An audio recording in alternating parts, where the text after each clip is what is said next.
దగ్గరలో ఉంది. అది జరగకూడదు అని చంద్రబాబు నాయుడు రెడ్ బుక్ పాలన సాగిస్తూ ఉన్నా కూడా అవి ఎక్కువ రోజులు ప్రజలను అలా నిర్బంధించలేరు. ప్రజలు ఖచ్చితంగా తిరగబడతారు అని కూడా ఈ సందర్భంగా క్రాప్ ఇన్సూరెన్స్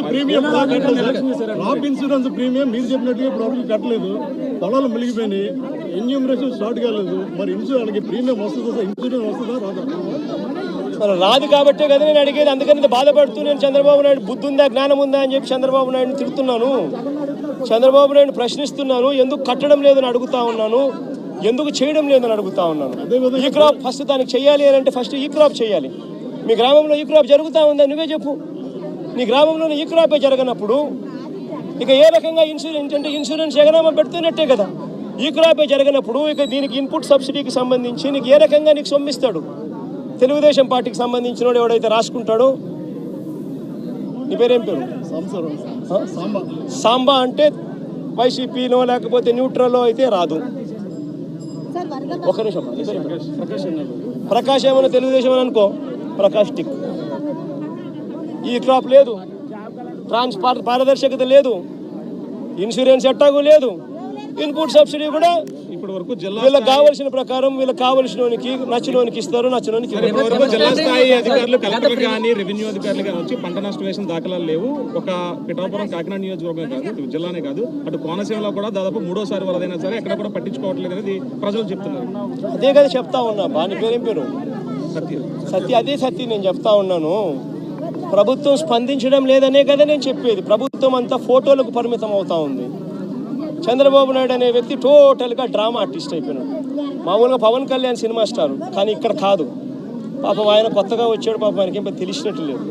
కానీ చంద్రబాబు నాయుడు పవన్ కళ్యాణ్ మించిపోయినాడు. ఆయన సినిమా ఆర్టిస్ట్ అయితే ఈయన డ్రామా ఆర్టిస్ట్. గత ప్రభుత్వ నిర్లక్ష్యం వల్ల ఏలేరు ఆధునీకరణ చేశారు. రీటెండరింగ్ పేరుతో నిధులు ప్రకటించినప్పటికీ ఎక్కడ కూడా నిధులు ఇవ్వలేదని ఆరోపిస్తున్నారు. పేరేం పేరున్నా? అదే ప్రకాష్ నేను చెప్పేది. కనీసం మా హయాంలో 2000 వాళ్ళు Chandrababu Naidu already revise estimate చేసినాడు స్వామి 295 కోట్ల రూపాయలకు. అది ఉంది, జరుగుతూ ఉంది. మే హయాంలో దాన్ని వేగం ఎందుకు పెంచలేకపోయాము అని అంటే నిండుగా రిజర్వాయర్లు ఉన్నాయి. మోడర్నైజేషన్ ఆఫ్ కెనాల్ చేయాలి అని అంటే క్రాప్ హాలిడే ప్రకటించాలి. నిండు కుండల రిజర్వాయర్ ఉన్నప్పుడు ఎందుకులే హాలిడే ప్రకటించడం ఎందుకు? 14,000 క్యూసెక్స్ ఫ్లో అయ్యే కెనాల్లో కనీసం 10,000 పోతా ఉన్నాయి కదా. పెద్ద నష్టం ఏం లేదులే, రెగ్యులేట్ చేసుకుంటూ పోతూ ఉంటే పెద్ద నష్టం ఉండదు. కరువు వచ్చినప్పుడు ఇంకోటి వచ్చినప్పుడు దీని గురించి హ్యాండిల్ చేయొచ్చులే అని కొద్దిగా మనం కూడా రైతుల పక్షాన రైతులకు నష్టం జరగకూడదు, క్రాప్ హాలిడే వేస్ట్ కాకూడదు, వాళ్ళకు క్రాప్ హాలిడే ఇచ్చి వాళ్ళకి ఇబ్బంది కడగకూడదు అని చెప్పి కొద్ది గొప్ప అనుకున్నంత వేగంగా చేయకపోవచ్చు. కానీ చంద్రబాబు నాయుడు హయాంలో ఎందుకు చేయలేదని అడుగుతా ఉన్నా. ఇదే 295 కోట్ల రూపాయలకి ఎస్టిమేట్లు పెంచింది చంద్రబాబే కదా. 2015 ఏప్రిల్లోనే పెంచాడు కదా. మనం పెంచినప్పుడు తన హయాంలో తనకు 2015 నుంచి 4 ఏళ్ళు తన అధికారంలో ఉంది. 4 ఏళ్ళు కరువే, రైతులకు ఈ రిజర్వాయర్లో నీళ్లు లేవు, రైతులకు పంట ఆయన క్రాప్ హాలిడే ఈకపోయినా క్రాప్ హాలిడేనే. మరి ఎందుకు మోడర్నైజేషన్ చేయలేదు? స్వామి, రివర్స్ టెండరింగ్ అనేది మీకు అసలు తెలుసా? ఫస్ట్ రివర్స్ టెండరింగ్ అంటే ఏమిటో తెలుసా? నీ పేరేం పేరు? సుధీర్. రివర్స్ టెండరింగ్ అంటే ఏం తెలుసా సుధీర్?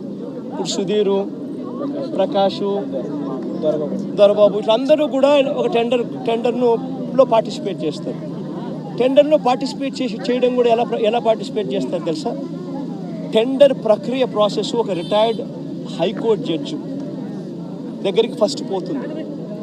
రిటైర్డ్ హైకోర్టు జడ్జి ఆధ్వర్యంలో టెండర్ ప్రక్రియను ఆన్లైన్లో పెడతారు.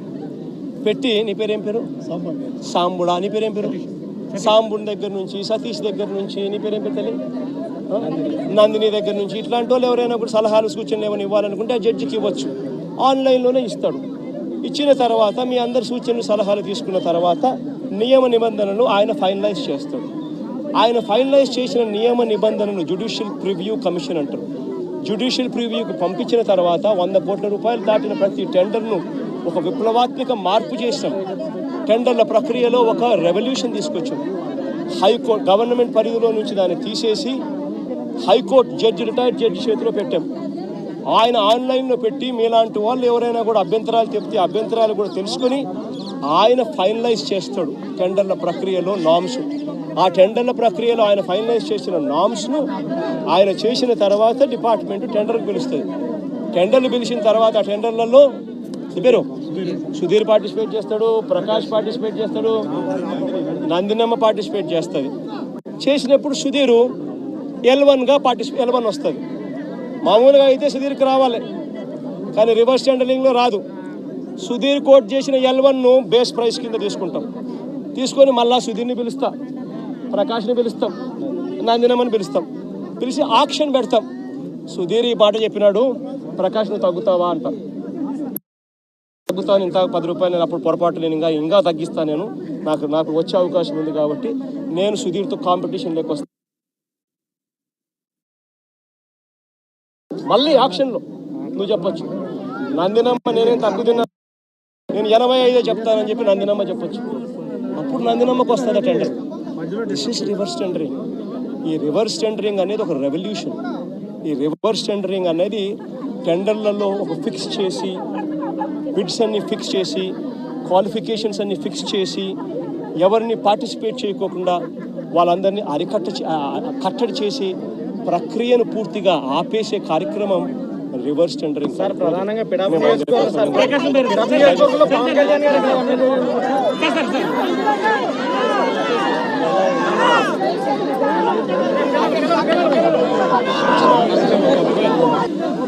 రెగ్యులేషన్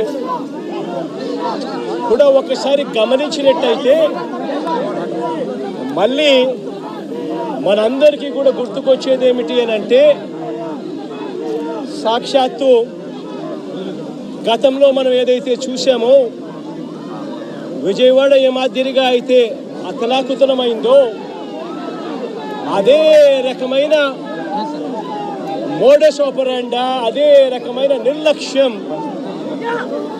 ఈరోజు ఏలూరు రిజర్వాయర్కు సంబంధించిన వాటర్ మేనేజ్మెంట్ పరిస్థితి చూసినా అంతే అదే గుర్తుకొస్తుంది. కారణం ఏమిటి అని అంటే, సైక్లోన్ వస్తుంది, డీప్ డిప్రెషన్ కింద కన్వర్ట్ అవుతుంది, భారీగా వర్షాలు పడతాయి అని రాష్ట్ర ప్రభుత్వానికి ఇన్ఫర్మేషన్ ఉంది. రాష్ట్ర ప్రభుత్వానికి 31వ తారీఖునే ఈ రకమైన ఇన్ఫర్మేషన్ రాష్ట్ర ప్రభుత్వానికి ఉంది. IMD వాళ్ళు రాష్ట్ర ప్రభుత్వానికి ఇన్ఫార్మ్ చేసినారు, అలర్ట్ చేసినారు. అలర్ట్ చేసేసరికి ఏ ప్రభుత్వమైనా కూడా ఏం చేయాలి, దాని రివ్యూ తీసుకోవాలి, చీఫ్ సెక్రటరీని పిలిపించాలి, ఇరిగేషన్ సెక్రటరీని దాంట్లో భాగస్వామ్యం చేయాలి. ఏ ప్రాంతాల్లో వర్షాలు పడతాయి అని ఇన్ఫర్మేషన్ మనకున్న నేపథ్యంలో ఆయా